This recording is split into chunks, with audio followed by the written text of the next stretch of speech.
All right, so next up and right before lunch, you're all doing awesome. 15 more minutes, and we'll have some food.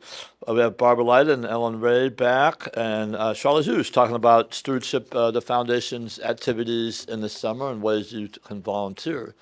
So we'll have Charla and Ellen.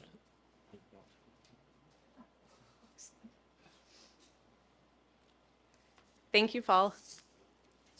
Great. Well, thank you all for being here today. And it's so great to follow Victor because so much of what we do is really based in partnership and community. And that's a lot of what we see with events like the Head of the Bay Cleanup Day, which Victor was talking about coming up on Saturday. So if you're interested in joining us, that will be the Stewardship Foundation and Parks and Rec and Chugach National Forest and other local organizations and businesses come out to clean up some trash. And then after that, we'll have a nice barbecue and gather together as a community. It's a lot of fun. Even in weather like this, just wear layers and be sure to bring a rain layer. So the Stewardship Foundation is dedicated to keeping Prince William Sound healthy, clean, and wild for all to enjoy. And a big part of that is public education events like this one, but it's also the hands-on stewardship work like Head of the Bay Cleanup Day and all of the projects we do with our friends and partners, including Chugach National Forest.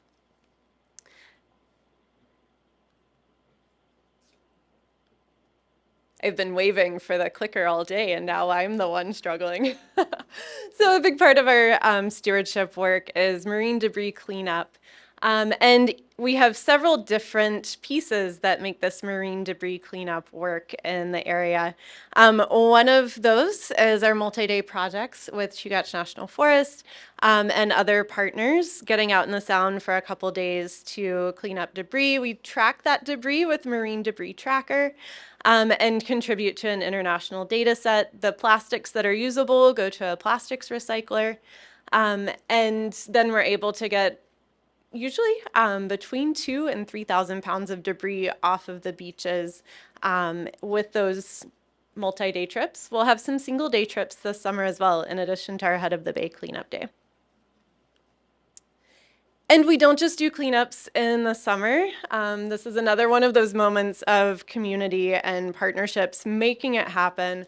This is the Dive Alaska Cleanup Day this past February. We actually had really nice weather for a February Saturday, a nice mid-30s out there and not raining sideways or high wind. So we had over 100 people out there, including scuba divers and free divers and kayakers. Ben, you and your class were out there getting that debris, and then we had lots of land-based volunteers as well. So a lot of community making it happen, lots of hands make light work. Though this was some pretty heavy work that day, several thousand pounds of debris that came out of Whittier Harbor.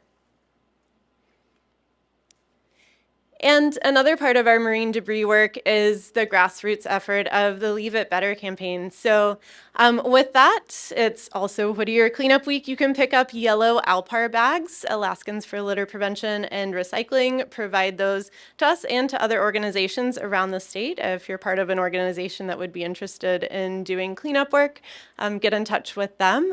There are bags right downstairs, so if you'd like to grab some today, and you can clean up either around your town or come join us for the Head of the Bay Cleanup Day.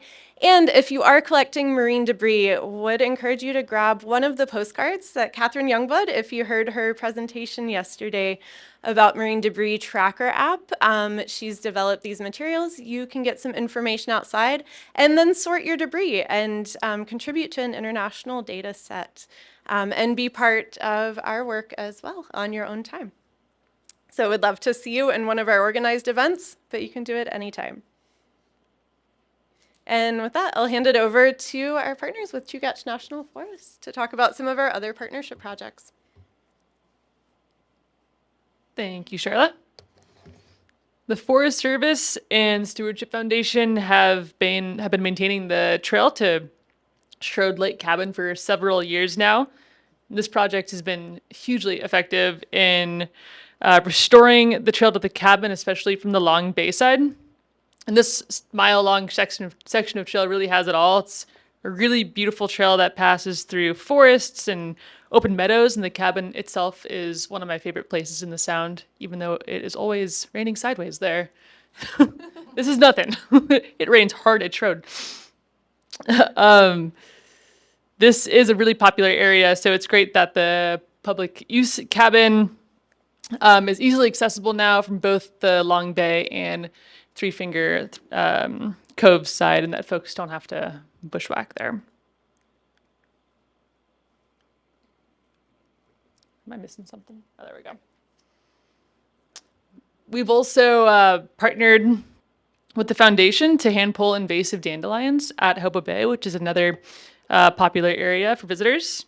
And these efforts have been super successful. Every year we go out there, that plot of invasive dandelions has decreased in size, so that's awesome.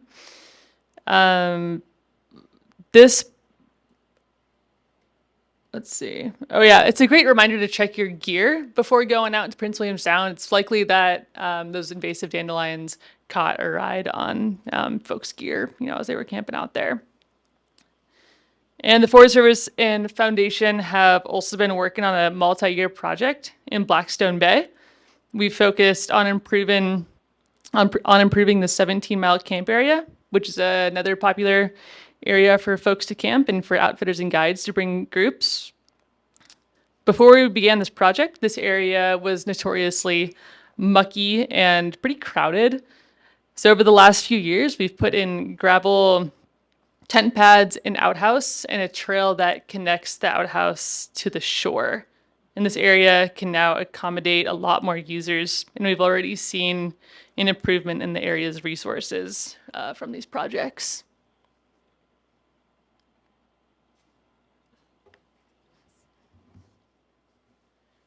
So one of the really fun projects that we're really proud of is our community potato garden at the Forest Service.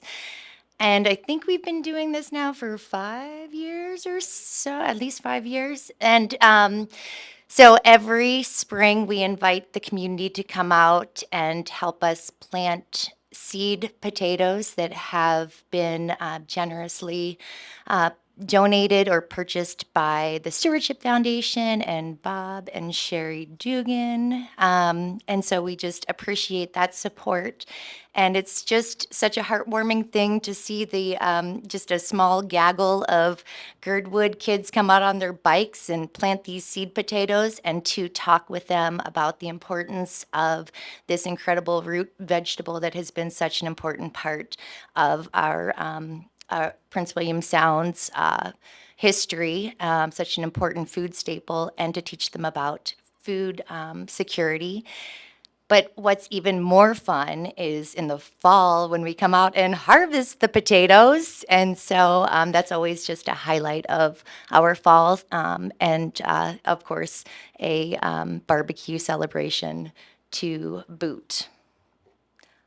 Oh, and we're planting potatoes this Thursday if anybody is in Girdwood and wants to come out and join the fun at 3:30. Sure. Yeah, and we're also glad to have continued growing the potato project by partnering with Alludic Pride Marine Institute and Chugach Regional Resources Commission to grow potatoes there as well. So this was the first harvest last September. And all of the potatoes grown in Girdwood and also at Alludic Pride go to serve the communities, to our neighbors. And so also a really wonderful opportunity to teach the kids who are involved about food security and about sustainability in their communities. We also work with Alludic Pride Marine Institute to do blue mussels sampling. So we have recreational boaters, outfitter guides, and our friends at the Forest Service who collect blue mussels during the summer opportunistically. If you heard Allie speak last night, she talked about the Chugach Regional Ocean Monitoring Program, and they have samplers in their communities. We do this opportunistically to add locations that may be more difficult to get to or are not often sampled. And as Ali mentioned yesterday, blue mussels are an indicator species. They really capture what's going on in the ocean in the moment as they process things very quickly. So if you would be interested in sampling, please be in touch. We all work together to get those mussels into the freezer as soon as possible and then get them to the lab so that they can be run. And then we get a report about what's happening in Prince William Sound. And I'll hand it back over to Barbara to talk about the Voices of the Wilderness Artist Residency. And we have one of those artists who will be speaking this afternoon, too. And she's featured up here. I'm really, this is a program that's near and dear to my heart, and I'm really glad that the Forest Service, along with the Park Service and U.S. Fish and Wildlife Service, supports this program. It's the Voices of the Wilderness Artist Residency Program, and it was started back in 2011, so we're entering our 16th year of hosting artists, and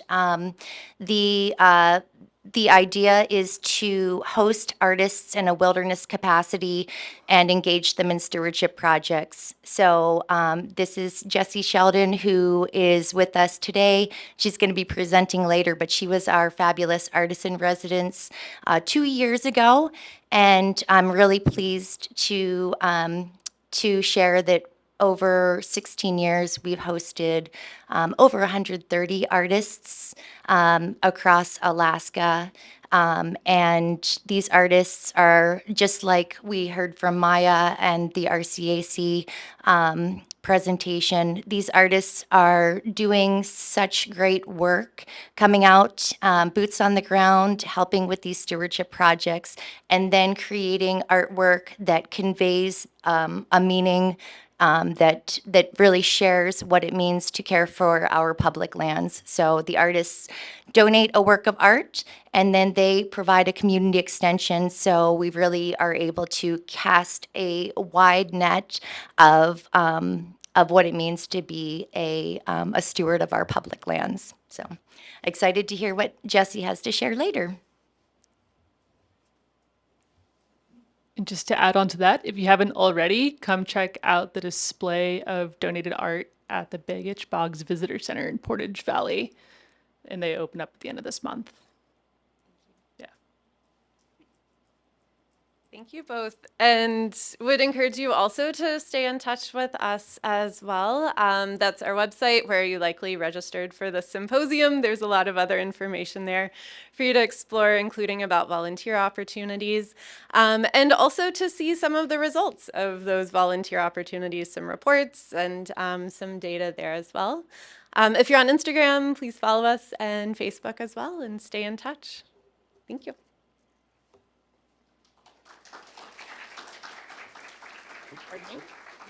Any questions for these three?